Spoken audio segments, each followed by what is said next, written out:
let me tell you the incredible story of Noah's Ark, one of the most fascinating tales from the book of Genesis. You know, sometimes I wonder what it must have been like to be there, to witness such an extraordinary event.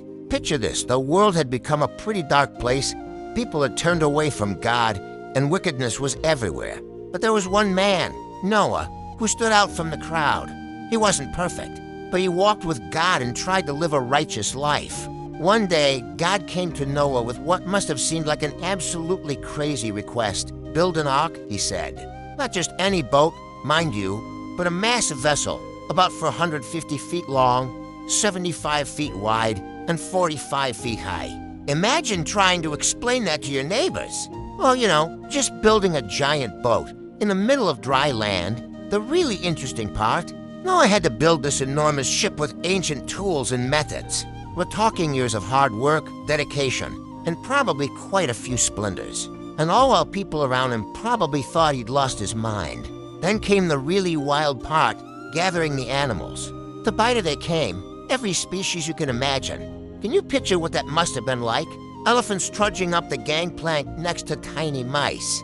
Lions lying down near lambs, birds of every color filling the upper decks. It must have been like the world's first zoo, but with way more responsibility. When the rain finally started, it wasn't just a light shower. The Bible tells us it rained for 40 days and 40 nights. The waters rose so high they covered even the tallest mountains. Everyone who had laughed at Noah probably wasn't laughing anymore. For almost a year, Noah and his family, along with all those animals, floated on those waters. Think about that. A year of feeding animals, cleaning up after them, and probably wondering when they'd see land again. The patience that must have taken is just mind-boggling. Finally, after what must have felt like an eternity, the waters began to recede. Noah sent out birds to check for dry land, first a raven, then a dove. When the dove returned with an olive branch, hope must have soared through that ark like never before. When they finally stepped onto dry ground again, God made a promise, a covenant sealed with a rainbow.